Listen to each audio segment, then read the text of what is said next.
కర్నూలు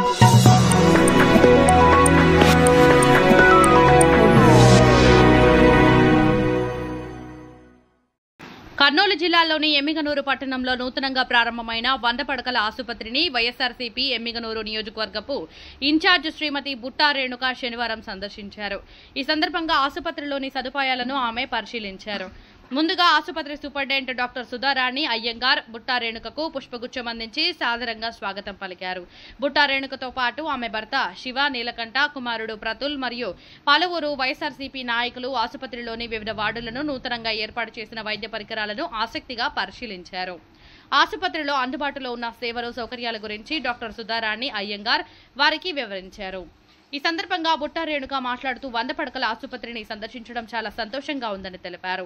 ఈ ఆసుపత్రి నిర్మాణం కోసం మా ప్రభుత్వ హయాంలో నిధులు తీసుకువచ్చాం. దీనికి పునాది వేశాం. కొన్ని కారణాల వల్ల అప్పుడు ప్రారంభోత్సవం నోచుకోలేదు. అయితే ప్రజలకు ఉపయోగపడే ఏ పని చేసినా దాన్ని మేము ఎప్పుడు స్వాగతిస్తాం. ఎమ్మిగనూరు ప్రజలకు వైద్య సేవలు మరింత అందుబాటులోకి వస్తున్నందుకు మేము సంతోషిస్తున్నాం అని ఆమె అన్నారు. 100 బెడెడ్ హాస్పిటల్ ఏదైతే మా హయాంలో శాంక్షన్ చేశామో అప్పుడు 12 కోట్ల వరకు మా టెన్యూర్లో మేము శాంక్షన్ చేయడం జరిగింది. ఇప్పుడు ఓపెనింగ్ అవ్వడం చాలా సంతోషం. ఇంకా కొంచెం చిన్నగా ఇవాళ మొత్తం వెళ్ళి చూసి రావడం జరిగింది. ఇంకా చిన్నగా కొన్ని పనులు ఇంకా ఉన్నాయి. కంప్లీట్లీ ఆపరేషన్లోకి అంటే యూసేజ్లోకి ఇంకా రాలేదు. బట్ స్లోలీ ఇవన్నీ కూడా వస్తాయి. కొన్ని ఏదైతే ఎక్విప్మెంట్ రిక్వైర్మెంట్ ఉందో అది కూడా త్వరగా ఇక్కడ ఎక్విప్మెంట్ని షిఫ్ట్ చేయగలిగితే దీన్ని కూడా చాలా ఫాస్ట్గా చేసేసుకోవచ్చు. చిన్న పనులు ఇంకా కొన్ని టెక్నికల్ వర్క్స్ కానివ్వండి, కొన్ని ప్లంబింగ్ ఆర్ ఎలక్ట్రికల్ వర్క్స్ కానివ్వండి, ఇవన్నీ కొన్ని చిన్నవి ఇంకా పెండింగ్లో ఉన్నాయి. ఐ హోప్ తొందరగా వీటిని కూడా కంప్లీట్ చేస్తే ఫుల్ ఫ్లెడ్జ్గా ఈ హాస్పిటల్ని యూజ్ చేసుకోవచ్చు.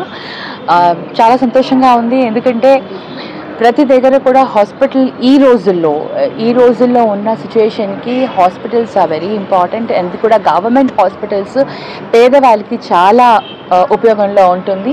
ఇందాక డాక్టర్ గారిని సూపరింటెండెంట్ గారిని అడిగితే తను కూడా చెప్తున్నారు, ఇక్కడ బ్లడ్ టెస్ట్ కానీ శాంపిల్స్ ఏవైతే ఉంటుందో అవి బ్లడ్ టెస్ట్లు పర్ మంత్ 20,000 దాకా చేస్తారని.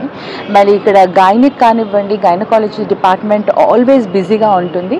ఇంకా ఒక 6 డాక్టర్స్ ఆర్ రిక్వైర్డ్. దాంట్లో 2 రిక్రూట్ చేశారు, కానీ ఒకరేమో జాయిన్ కాలేదు, ఒకరేమో లీవ్లో వెళ్ళారు. కానీ ఇంకా డాక్టర్స్ని మటుకు తొందరగా మనం రిక్రూట్ చేయగలిగితే ఇంకా ఎక్కువ సర్వీస్ ఇవ్వచ్చు. సో అది కూడా ఆ ప్రాసెస్ అనేది కూడా తొందరగా కంప్లీట్ అవుతే బాగుంటుంది. బట్ ఓవరాల్గా అంత బాగుంది. I'm very happy. అండ్ మనం పబ్లిక్కి సర్వీస్ చేసేదానికి ఇంకా ఫాస్ట్గా దీన్ని ఆపరేషన్లోకి తీసుకొని వస్తే బాగుంటుందండి.